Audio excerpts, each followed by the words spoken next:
Good day, everyone. My name is David Williams, Executive Director of the International Association for Energy Economics. It gives me great pleasure to welcome you to today's webinar entitled Corona Crisis, Chance for Decentralized Energy System Transformation with Full Supply from Renewable Energies. We are grateful to Claudia Kemfert from DIW for today's timely discussion.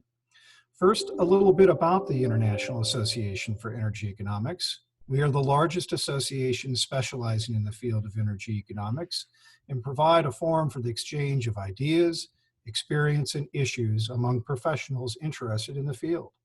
The organization produces 2 professional journals, a newsletter, and holds conferences and virtual presentations, along with a host of other products and services that you can find at our website at www.iaee.org. If you're not already a member of the association, we welcome you to join.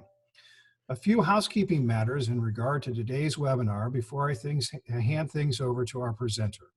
First, this webinar is being recorded for those that cannot attend today's live event. If you have any questions for our speaker, please click the Q&A button at the bottom of your Zoom window and type your question. We've allocated sufficient time at the end of the webinar to address your questions. And now I would like to introduce you to our presenter, Dr. Claudia Kemfert, Director Professor at DIW Berlin. Claudia, over to you. Thank you, Dave, very much for the kind introduction. And hello, everybody. My name is Claudia Kemfert, as you already heard, from the German Institute of Economic Research in Berlin. So what I would like to do today is to talk about resilience of an energy system if we move towards more renewable energy. For this, I would like to show some slides. So I hope you can see it right now. And we'll focus also on the German perspective. And what we see right now with the COVID-19 crisis and the climate crisis, we see some similar patterns. And if we look to the science, also on the climate impacts, science has long warned of pandemics and did so also for climate policy and also climate impacts if we do not change and reduce emissions. The second thing is foresight is worthwhile. So what we need to do and what we see right now in the current crisis, that we need to prepare as early as we prepare. That's the better. And we do that in preparation of the current crisis, where we had some test capacities, communication, and so on.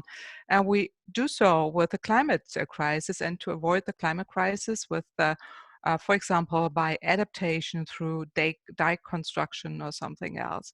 And the third thing is important, that we see some similar mottos, which is flatten the curve. Flatten the curve is now very what we learn within the current pandemic crisis, but it's also true for the climate crisis. And the fourth point I will mentioning here briefly is also a strengthening democracy is important through solidarity. So we see some kind of generation justice, that today the youth strengthen the old generation through their consistent social distancing behavior, and tomorrow also the older generation will strengthen the youth through consistent climate protection. And these similarities are interesting also to take over if we want to also handle the climate crisis and to avoid the climate crisis. So flatten the curve is the next curve we have to flatten, and that's of course the emissions. Global emissions need to be reduced drastically, and the earlier we begin, the better, and the flatter the curve, the better, because we really would like to stick to the Paris Agreement. That's meaning the 1.5 degrees Paris target. The emissions need to decline quite drastically quite soon. And you see here this the curves which need to be reduced and decline very soon, meaning that we already should have peaked the emissions by 2016 if we would have started earlier. And now the longer we wait, the more we see that the more drastic the decline need to be. So delaying even by more years gives little time to transform the whole economy. So it's always better to act early and bring the emissions down. Now, to the German perspective, in Germany, we have decided to reduce emissions by a concrete climate action plan, meaning that the emissions need to go down by 2050 quite drastically, so minus 80% in comparison to 1990 emissions.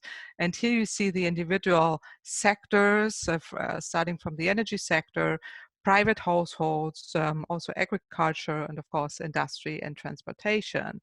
And we have some midterm targets with 2020 and 2030. And you see a steep decline, which is necessary. That means within these targets, Germany has decided, and I will explain you later, to do some concrete action to bring the emissions down in order to meet those targets. And we don't have to forget it's Germany in the middle of Europe, where also Europe has decided to go for a clean action plan. And if we would not meet those targets, we would need to buy some emission certificates, especially for the transportation and building sector, and that needs a lot of a high amount of financial budget, where the German finance minister is right now quite nervous in trying to avoid that these kind of payments need to be done. And this is the reason why the German government right now has decided really to be active to reduce emissions. Now, if we are looking at the electricity production, still we have a share of brown coal and hard coal. This is some kind of paradox. You see here that on the one hand, Germany has increased the share of renewables quite drastically starting in 1990 and also 20 years ago with the concrete promotion system. I will explain in a minute, but on the other hand, there's still a high share of coal. Why is that?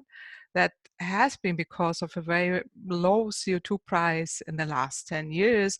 There is an emissions trading system. The CO2 price is too low, so there's no financial incentive to reduce the share of coal. This is now changing because of the Corona crisis, but I will tell you in a minute. So this is how the structure is looking like right now.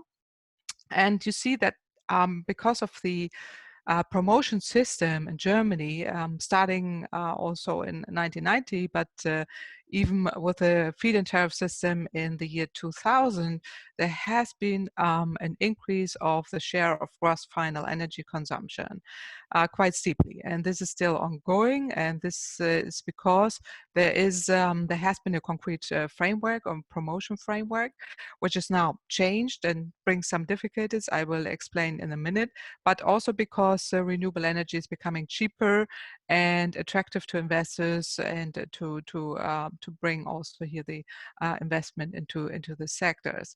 Now, on the other hand, and there's a big debate in Germany that we had paid a high feed-in tariff. This is what we pay with a surcharge to the electricity price, which has been increased. And there's a big debate how to reduce this surcharge, because if you look at those, we already see it's 6.79 cent per kilowatt hour actually, which we pay on our electricity bill only for the surcharge for renewable energy, which is quite high.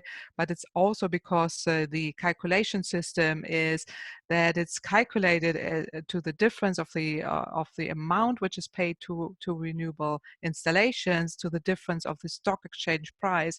So the lower the stock exchange price, the higher the surcharge to the electricity price. And this is also some kind of paradox because renewable energy brings the stock exchange electricity price down, but the calculation is then that these additional payments need to be calculated to the difference to this.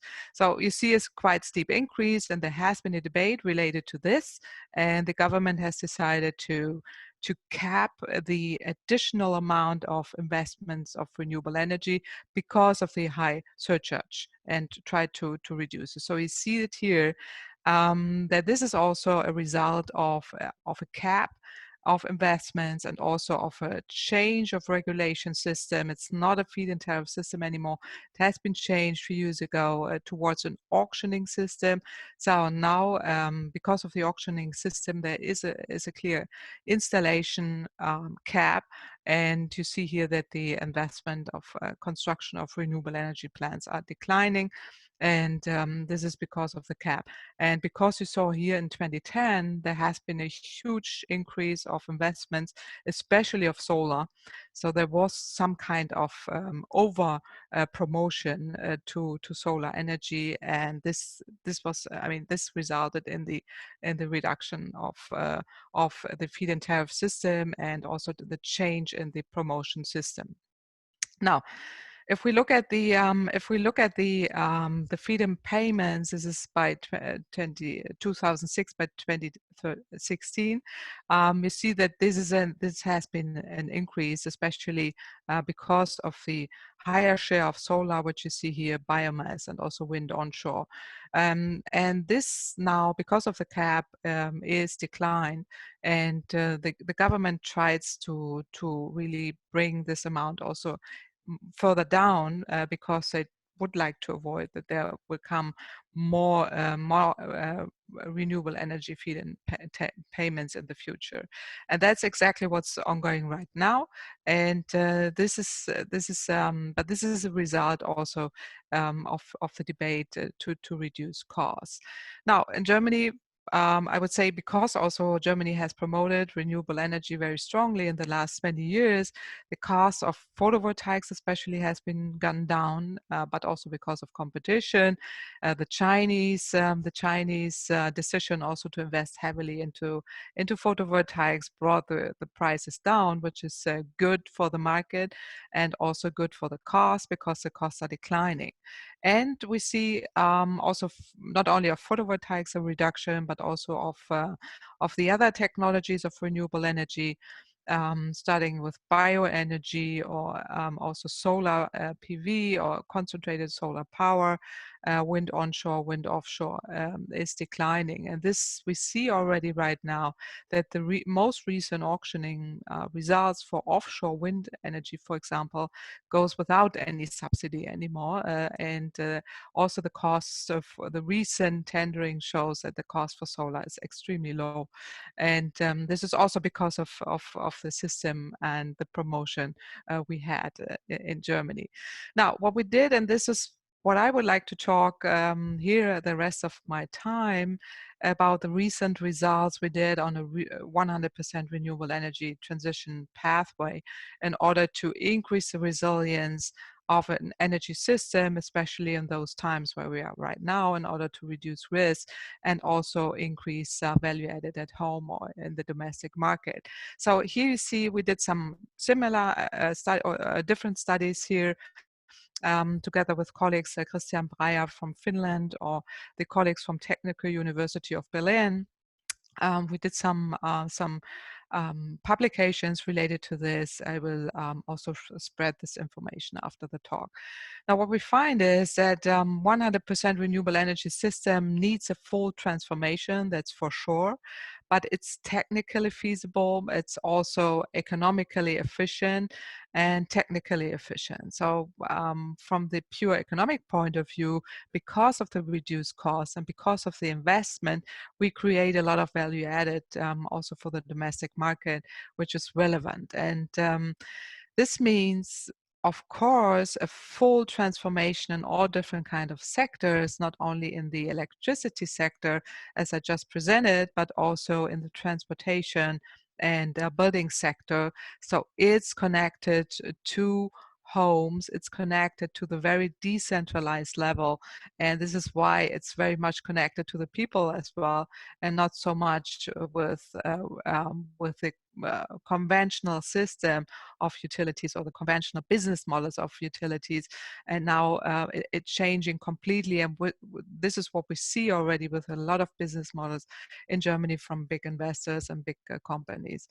Now, what we did here is a model simulation for a full supply of renewable energy. This is Germany. This is a map of Germany. And what we were interested in, because we have a very decentralized federal structure in Germany that we are looking at the individual counties and areas in Germany, like north and south and east and west. What kind of mix do we see? What kind of increase of the individual technologies? And here we see it's a um, quite broad mix, starting in 2020, where we have in the east and west as well a high share of brown coal and hard coal, which is replaced basically by wind and solar. And in 2050, we have a full supply of renewable energy. We have still a little bit of nuclear, I have to say, but this is almost done. So the last, the oldest power plants are just replaced by renewables as well. And we see a big share of wind onshore, especially in the northern area, and in offshore, of course, also in the northern area, and in the south, a higher share of solar. And you see a quite broad mix of the individual counties here and the individual areas where you use a different or see a different mixture of technologies. And this means quite the same installations as we have right now, but a full change towards renewables. So what is in place? Because we not only have electricity, but we are looking also at transportation and decentralized energy system, looking or increasing different kind of technologies, smart grids at the decentralized level, and also demand response systems. We have in the transportation sector also the usage of power to gas or hydrogen, but also the usage of electricity with electric cars, for example, or heat pumps in the building sector. So what is needed here is a lot of investments for the transformation and new technology. And this is our findings, that investment into these kind of new markets increases the economic chances and brings a lot of chances to the market, also the decentralized market. Now, if we look at the sustainable transportation and building sector, we have to focus on different kind of technologies. On the one hand, we say, or this is our assumption, that efficiency and renewables first is always the first choice, to use the electricity most efficiently where it's available, meaning for the electric cars, for road, for rail transport, not for road transport, and for public transportation and a decentralized level. We see an increased level of storage with a share of above 80% of renewables. That is on the one hand biomass, that is hydrogen and power to gas, which is also applied to the individual sectors, like also the ships and long distance trucks, which you see right now here. So efficiency, renewables first. It's electricity is applied for small vehicles. It's applied for heating pumps, but it's also that you have a larger amount of those times where you have an electricity surplus to use or to produce methanization and liquid fuels that is used basically for long distance trains, ships or planes, or use also the electric surplus for a heating storage, like power to heat in large districts, areas like big cities like Berlin, for example, or Munich, where you can use also the heating system as a storage option. So this is a full range of 100% renewables. And the last point I wanted to make, because this is also what I said, the fourth point of what we learned in the Corona crisis right now, is to increase resilience of an energy system means reduce the risk, reduce imports, and basically apply decentralized renewable energy systems also in citizens' hands.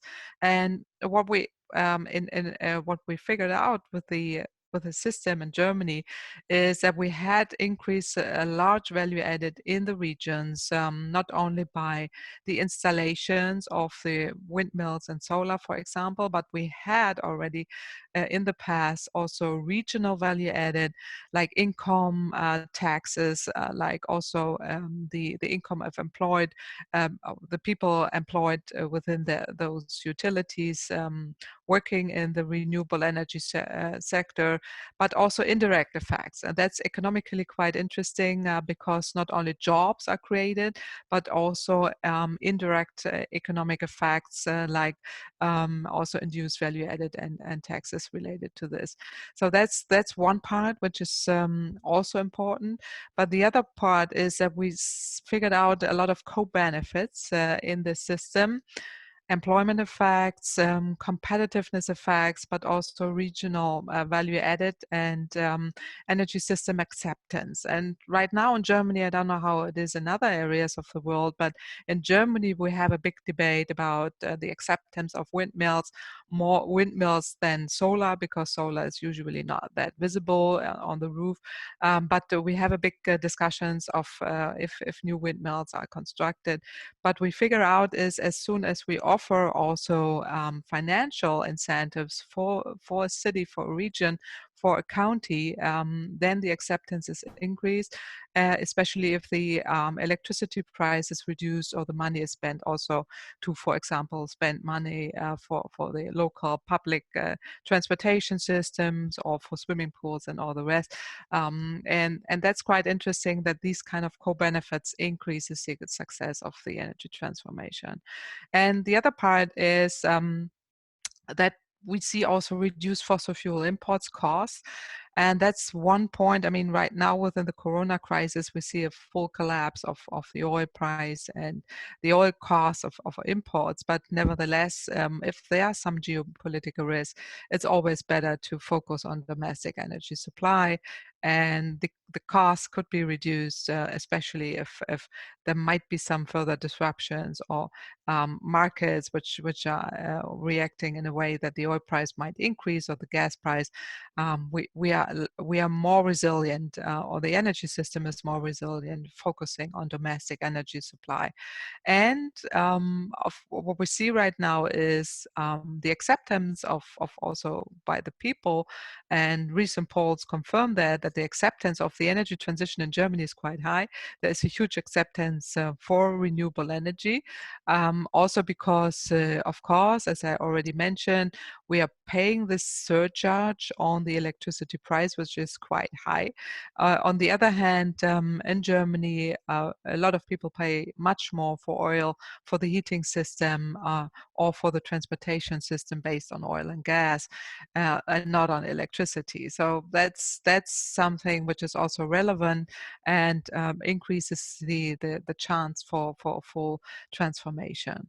Now, if we look at the recent polls, still we see that 95% of the German population support further expanding renewable energy.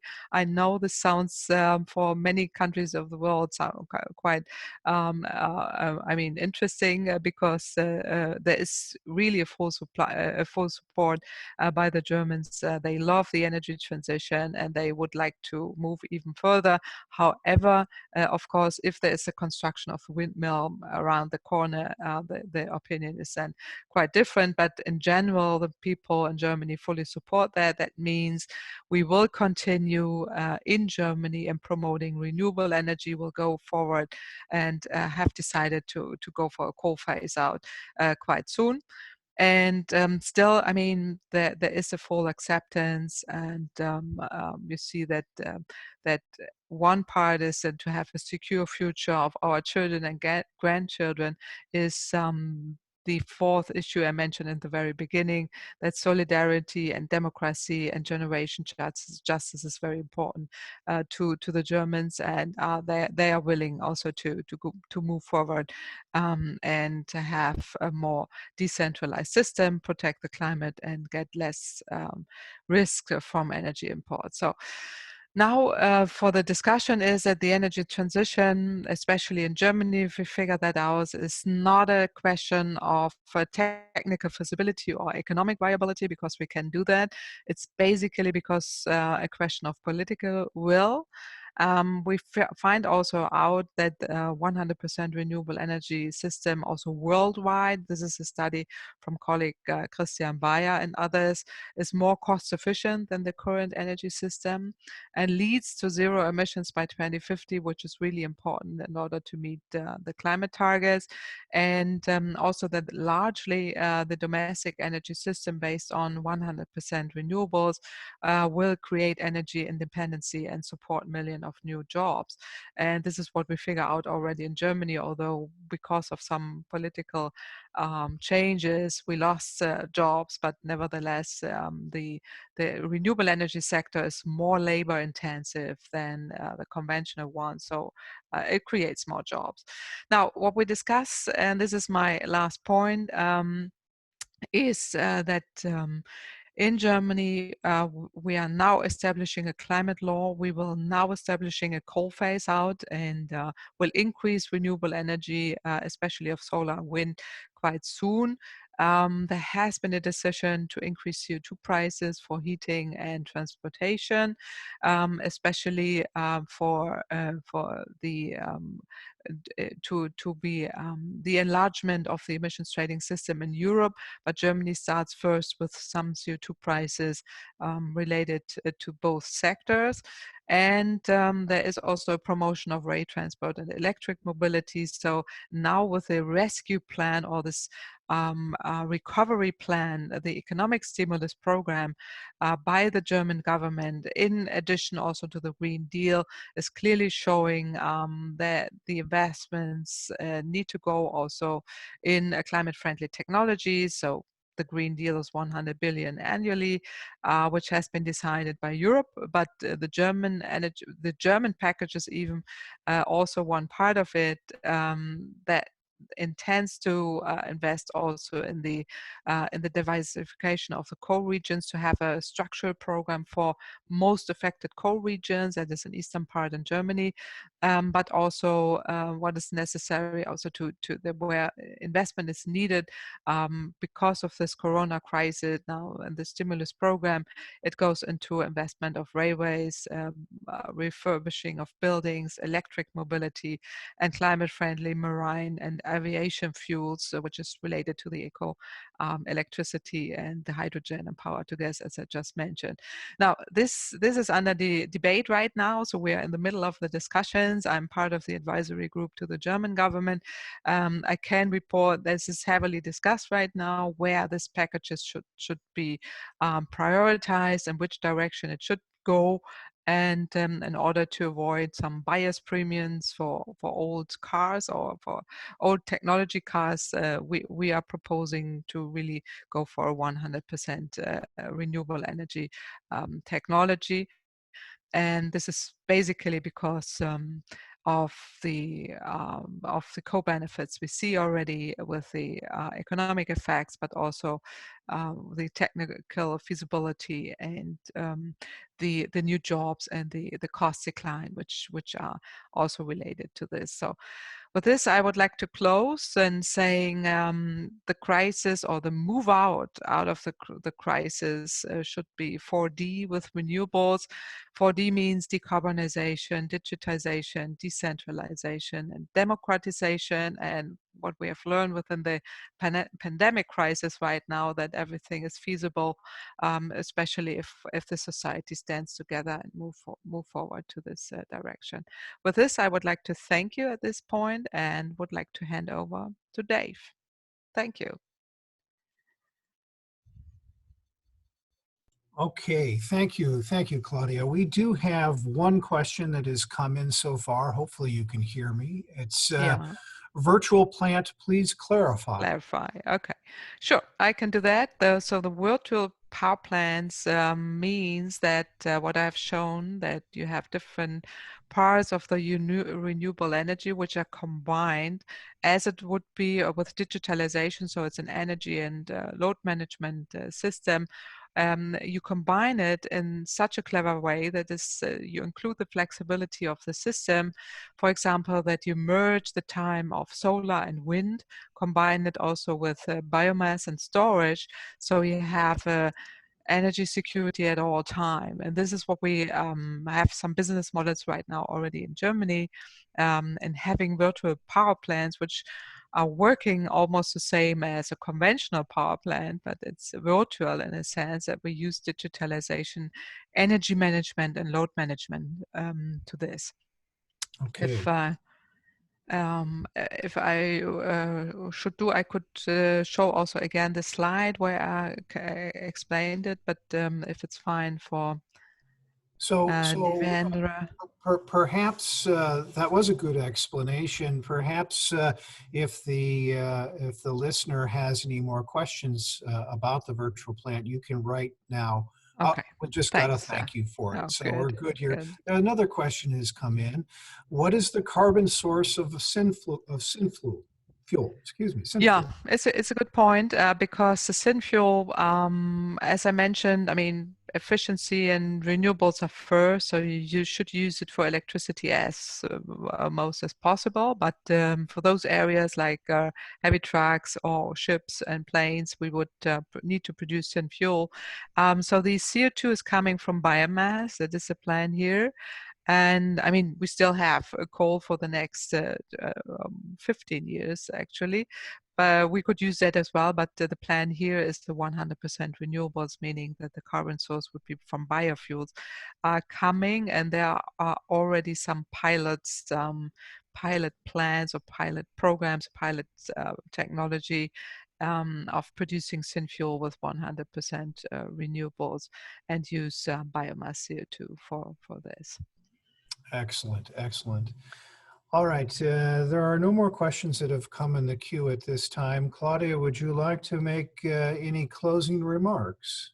Oh yeah, sure. I would like to mention, I would like to provide some closing remarks in saying, first of all, thank you, of course, for having me and providing this information. And I just had, as you saw the last slides, the readings, which are available as well, and we can show that also and offer this as a download if you like for this webinar.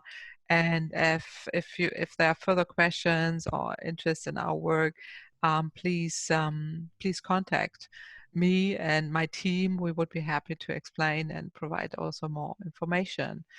And if this is fine, I would like to thank especially Dave and Rebecca. Oh, excellent. Thank you so much, Claudia. IAEE wishes to thank Dr. Claudia Kemfert for an outstanding webinar. I know I personally enjoyed this, so thank you so much, Claudia. For everyone listening, the webinar will be archived on IAEE's website for future download and sharing with your colleagues and students. Claudia will be passing on her PowerPoint presentations where her references will be listed so that you can do a further deep dive on this exciting topic. A reminder, please, if you're not a member of the IAEE, we encourage you to join by visiting us at www.iaee.org. We thank you for attending, and I officially close this webinar. Good day.